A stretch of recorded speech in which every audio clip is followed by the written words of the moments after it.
Hello, everybody, and welcome to a very special episode of The Edge, a podcast by TAG Heuer. I'm your host, Naomi Schiff, and this is the Season 4 finale. To celebrate the conclusion of another exhilarating series, we've curated some of our favorite moments featuring our exceptional guests. This season, we had the privilege of speaking with 3 visionary entrepreneurs. First up was Stephen Melbourne, the co-founder of Melbourne Golf, whose mission is to inspire today's youth to embrace what his brand calls the greatest game on earth. Next, footwear and clothing designer Ronnie Feig shared the philosophy behind his lifestyle brand Kith and his creative collaboration with TAG Heuer. And 30 years after F1 legend Ayrton Senna's fatal crash, we spoke with his niece, Bianca Senna, the CEO of the Senna brand. Bianca reflected on the origins of the Ayrton Senna Institute, her uncle's vision, and how his legacy continues to inspire people today. Throughout the season, we were also joined by remarkable individuals from diverse fields. Elite cyclist Corey Williams recounted the pivotal moment that shaped his career and highlighted his team's influence on the cycling community. Racing driver turned TV and web host Justin Bell reminded us of the significance of motorsport's prestigious Triple Crown. Kitesurfing champions Gisela Pulido and Liam Whaley opened up about overcoming challenges, recovering from injuries, and competing at the highest level. To complement our conversation with Bianca Senna, actor Gabriel Leone, the star of Netflix series Senna, shared the thrills, challenges, and nuances of portraying such an iconic figure on screen. Swimming sensation Carl Chalmers joined us to discuss how he thrives under pressure, whilst tennis star and 4-time Grand Slam champion Naomi Osaka reflected on her triumphant 2021 Australian Open victory. Each of these guests left us feeling inspired, so we wanted to extend a heartfelt thank you to all of them for sharing their incredible stories. Now, let's rewind the clock and revisit the best of Season 4. This is The Edge, a podcast by TAG Heuer. We begin with Gisela Pulido, who relives the moments that led to her securing a spot for her country at the European Championships in 2023. There was something that happened the last day of the competition that almost cost me to lose the spot because I was thinking more about winning the competition itself. So I was in the semi-final and I managed to win one race, and the second race I crashed because I was fighting with the other girl, and I crashed my kite, and I was like, okay. And the Polish girl was right behind me, so I was, if she finished in front of me, she will get the spot. But I crashed my kite, but I relaunched it so fast, and I got on my board and I kept going, and I managed to go in front of the Polish girl. So if I wouldn't be able to relaunch my kite in time, probably the Polish girl would have qualified. So it was not smart, I have to say. It was not smart. I was just thinking, I have to beat this girl in front of me. And because of that, I crashed and I almost lost the qualification. So it was not smart at all. But I was just so like, no, I need to win, you know, this mindset. Luckily, I got it. Wow, so it really did come all down to the wire. It wasn't all straight cut and easy. Now, no, you have to describe to me what it felt like when you finally secured the spot. What was going through your mind? And did it feel different to any of your other victories? It felt big because, I mean, it's the Olympics, right? It's my dream. It's like, I was dreaming of going to the Olympics since I was, I don't know, 6-7 years old, like since I know that the Olympics exist. So like when I crossed the finish line and I said, okay, I got it. I was like, I didn't realize, you know, it was like, no, this is not true. This is not true. This is a joke. It's like, it took me a while to accept it until I went home after the whole day, like packing, media, everything. And I went on the shower and I opened the water and the water starts falling in my head. And I'm, you know, like in the shower, and then I celebrate, you know, then is when I was like, okay, I got it. That was the moment I said, okay, it's mine. Wow. It's giving me goosebumps listening to that. That's amazing. And I can still see the joy coming out of you now. Is there one memory that really stands out from the day? I think the thing I have in my head is like when I crashed and I looked back and I saw the Polish girl coming to me, I was like, oh my God, it can't be happening. So I was like, okay, I just have to get up quickly and go. And that thing is like a flashback. I have it in my mind so many times because it's a mistake I did that at the same time I'm really happy that it happened there.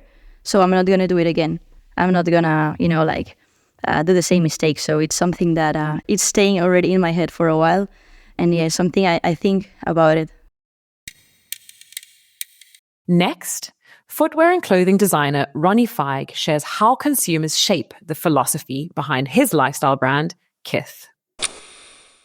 What makes it all worth it is when I see people wearing the product that I'm here to create. And I think that product, in some ways, we're not curing cancer and reinventing the wheel here, but what I think we are able to do is we are able to change lives by a very small percentage, but that percentage matters to me. And we're able to change lives by offering incredible product that people feel emotionally attached to. And, certain things, like, for example, if I was to give you a cupcake right now, that would change your day for the better, and to give you and uplift you for that moment is an important part of anyone's day, is to be uplifted and be emotionally attached to anything they do. So whether you have a hobby of, sports or film or music, a lot of people within our market are very emotionally attached to the product that they wear. And it's part of their individuality, And I think that the journey that some people have had following us and evolving with us throughout the years, they've been able to be a part of this evolution where the product has gotten progressively better.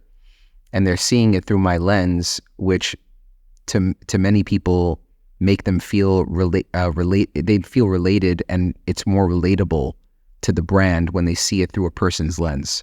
So I think that the journey has been incredible, and it's not like we're looking at the blueprint.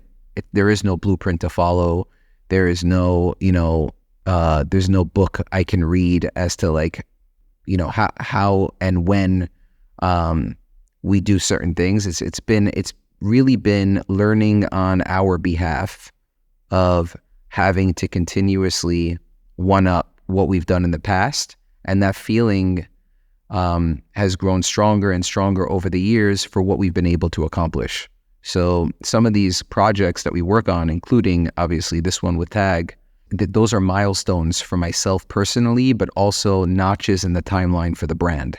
So there are before and after moments at the brand, and these huge moments change our brand and evolve our brand. And it's always for the better, because for me, it's like I'm trying to accomplish as much as I can in my lifetime, and I've been able to do a lot through the brand and what the brand has been able to achieve. So that's what it means, it's all worth it for me when we are able to change people's lives for the better. And when I say that, it's not like I'm looking to cure anything, or I'm just trying to make people feel a bit happier with the product they buy and give people more than what they pay for. That's always been the motto for us. Absolutely. So that brings me perfectly onto something I wanted to ask you about, your philosophies around customer relations, or how the customer interacts or experiences your brand. What's so important with you about your motto of customer receiving more than what they paid for? Oh, it's a great question. I think that the experience that people have, most importantly in the shops, so the investment and the time that we put into building our stores, I think, is the most important part of people's experience with the brand. And when we say give people more than what they pay for, people don't pay for the spaces that we build. That's our investment, and we overspend purposely into giving people an experience where they can spend, a part of their day going to the shop and feeling great about, what they're able to either buy or what they're able to do when they come to the shop, whether they're reading a book, looking through, sifting through a magazine, getting ice cream at the shop at Kith Treats, able to meet their friends there, just to, meet like-minded people to discuss product, hang out with the staff. that those are the most important parts of the experience, of what people can experience when shopping the store. And we always have worked backwards from people coming in and just smiling, when they leave the shop, whether they're buying something or not. It's like we just want to better people's day. And I think that concept has then turned into some of the shops that you see today, where we open a Sadelle's, for example, in Paris, and we bring bagels to Paris, right? And that's an experience that I think we've been able to give Parisians that they haven't had elsewhere. And just the ability to do that is never taken for granted for me. That's something that I consider to be, a blessing, is the ability to serve people and to give people an experience that they haven't had in the past, so that we can affect people's lives and for them to then care about the brand and emotionally attach themselves to the brand in various ways. Three-time world champion and F1 legend Ayrton Senna's enduring legacy continues to inspire people everywhere. His niece, Bianca Senna, CEO of the Senna brand, shares how the Senna Institute is bringing his vision to life. I'd like to focus on maybe some of the highs along this journey that you've been on with the Senna Institute and the whole Senna brand. Are there any moments that you can recall where you really saw the Institute's vision come to fruition? I think every day that you listen to a child saying how their life changed through school and through being the program that we provide, it is like really touching. I'm just gonna pick one story. Like, most of the children in Brazil are like that are poor, are like, when they are 10 to 12, they are still not able to read and write. And one of our projects is to basically make them read and write in a very short period of time. So it's about, in a year, you can make them read and write. And that changes completely their lives, because we are like, remember when you go to, to China or to Japan or to, the Saudi Arabia, like, you cannot read anything that is, in the streets. And that makes you feel blind, right? Like, you feel like hopeless sometimes. And that's how children in Brazil are feeling, because they cannot read anything. They cannot, participate in the world that we have today. And that happens also to their parents. Usually, like, if they have a parent that is not literate, that means that the probability of them not being literated as well is, very big. So the story that, like, there was this boy that, he learned how to read and write, and his dad didn't. And then he started teaching his dad how to read and write, and then he taught his mother, and then the whole community around him. Because that's the impact that you can do with, one person that can be changed. That's usually what they want to do. They want to, share that with others. And there are many children that actually want to be teachers when they grow up because of that. It's just incredible, as you say, to see how far just touching one person's life can go and how it can even affect an entire community. Exactly. Can you describe to me what impact it has on you, though? When you see something like that happen, what sort of emotions do you feel? And, how exactly does that make you feel? What mood does it put you in? I think it's a mixed feeling. I think first is obviously proud, to be involved on, that change in so many lives. But at the same time, it gives us a sensation of that's not enough, because there are so many other people that, needs to be helped. And so it's a mixed feeling, it's almost like you are always trying to do something that is almost impossible, because there are so many children that need that help. But, at the same time, we need to be proud of what we have achieved. And we know that this is a lot, much more than any other, institute is able to do in Brazil. And we just have to keep fighting, keep doing it, and finding people and other, connectors to help us on this cause. And I think TAG Heuer is one of the ways to do it, because through the buying, like when you buy a Senna watch, part of the revenues coming from that Senna watch will be invested in the foundation as well. So, there are many ways to be involved. It's not just like being there and, doing the work on the school, but also, there by buying stuff, by, sharing what we do, by, donating. There are many ways that you can be involved on that cause. Portraying an icon like Ayrton Senna on screen is no easy feat. Actor Gabriel Leone reveals how he prepared for the lead role in the Netflix series Senna and tackled the challenges that it presented. So the answer to that question is no, I absolutely cannot imagine what that must be like. To be honest, as a former racing driver myself, I always find it magnificent or amazing to see how 30 years on, as you say, Senna passed in 1994 on the 1st of May. I find it incredible to see how his legacy has continued to live on in the homes of people as if he was still around. So I totally understand the power of Senna, but even more so to Brazilian families. So yeah, talk me through your emotions, because I know you said you were about to explode, but truly, what did that mean to you in that moment to hear that you were going to be playing his role? And maybe even when you were experimenting with hair and makeup, like looking in the mirror and thinking like you were going to be Senna for this role.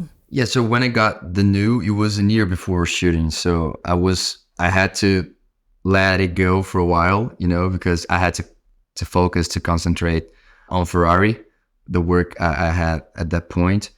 And actually after Ferrari, I did 2 other jobs, 2 other way different characters before I played Senna. So it was like, my God, I can't believe I'm gonna be playing him. But let's just forget about it for a while and keep on working, keep living. Of course, I couldn't forget about it, but just to say, focus wise, so 2023, I did the 3rd season of this series, for Prime Video, also a Brazilian series. 3rd and last season I did it, and it was crazy because the character I played there was also a real guy, and he couldn't be more different from Senna. Senna was born in São Paulo. That guy was born in Rio, just like myself, and I was blonde at that time, and the guy was like a criminal addicted to cocaine. His energy couldn't be more different from Senna's. So, and like 2 weeks after I wrapped this series, I flew to Buenos Aires to start prepping for Senna. So, and to be honest, I don't look at myself and instantly see Senna on me. I think we have like maybe the same profile, I'd say, but it's not like just like people have been saying now that Colapinto really looks like Senna, his hair and his face expressions and his style and stuff. So I don't feel the same with me. So I remember started looking at myself, trying to find Senna in me, and it wasn't easy. Definitely. Now I can say it was definitely the biggest challenge of my career.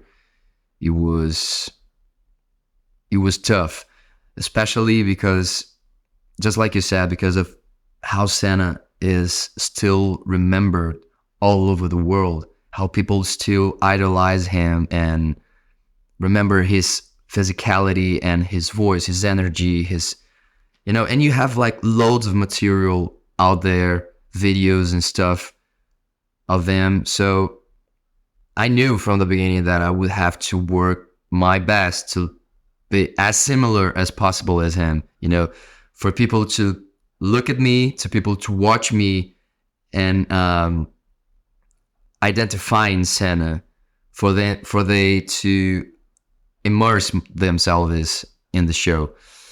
So it wasn't easy for sure, but we worked a lot. We experimented a lot. Like we tried wigs, we tried all that stuff.